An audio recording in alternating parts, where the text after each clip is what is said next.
merayakan Hari Anti Korupsi Sedunia tahun 2022. Kita semua menyadari bahwa korupsi dampaknya luar biasa destruktif bagi kehidupan bangsa ini. Tidak hanya dari sisi material, berupa kerugian keuangan negara, yang kemudian itu berdampak pada inefektivitas pencapaian sasaran pembangunan, tapi juga menggerus tatanan nilai dan moralitas kebangsaan yang sudah dibangun dan dicontohkan founding father kita, Bapak Soekarno dan Bapak Hatta, yang juga salah satu teladan dan tokoh sangat terkenal jujur anti korupsi di kepolisian, yaitu Bapak Jenderal Hugeng namanya. Jenderal asal Pekalongan yang menjabat sebagai Kapolri kelima tahun 1968 sampai dengan 1971 ini dikenal tidak mempan disuap.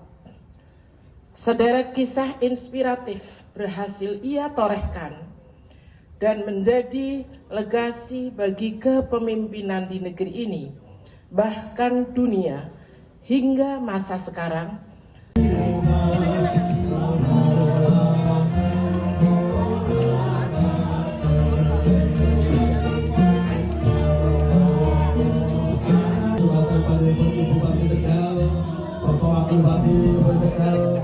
Dari sekretaris daerah, Matur kepada Kepala DPRD Kabupaten Tegal, Kapolres Kabupaten Tegal,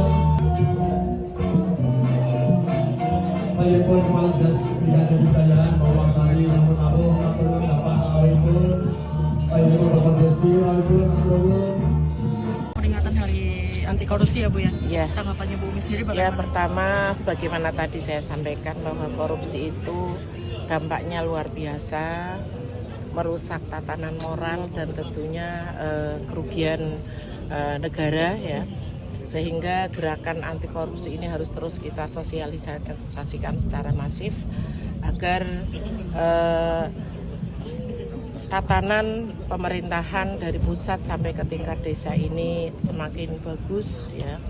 Kerugian negara bisa kita tekan seminim mungkin, kesejahteraan masyarakat tentunya akan semakin meningkat. Bu, mungkin ada pesan khusus Ibu baik untuk semuanya terkait Hari Anti Korupsi ini? Ya, apel, sosialisasi penting, akan tapi yang lebih penting lagi adalah ibda binafsik. Kita harus memulai dari diri kita sendiri. Ya, pimpinan di semua tingkatan harus memberikan teladan. Karena kata kuncinya adalah keteladanan dari pimpinan dan kita masing-masing di lingkup yang paling kecil termasuk di lingkup keluarga. Ibda binafsik, intinya itu. Ayo kita mulai dari diri kita sendiri, kita praktekkan oleh diri kita sendiri. Ya, tentunya orientasi seluruh ASN adalah pelayanan. Bagaimana kita mampu berikan pelayanan maksimal, pelayanan terbaik, dan tentunya adalah kepuasan masyarakat akan semakin meningkat. Kesejahteraan meningkat, kemudian dari sisi kesehatan juga meningkat, dari sisi capaian pendidikan juga meningkat.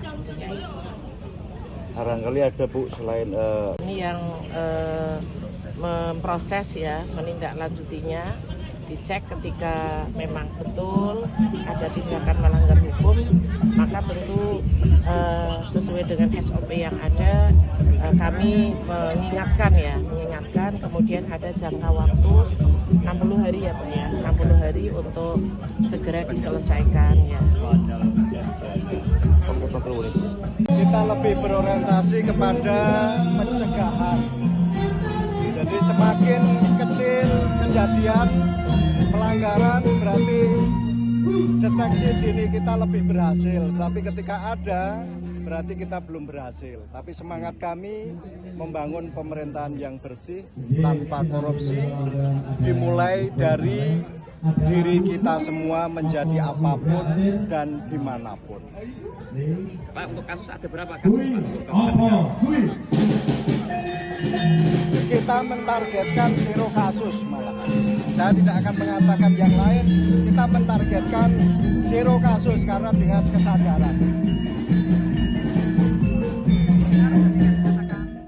Jangan lupa follow, like, dan subscribe sosial media Tribun Pantura.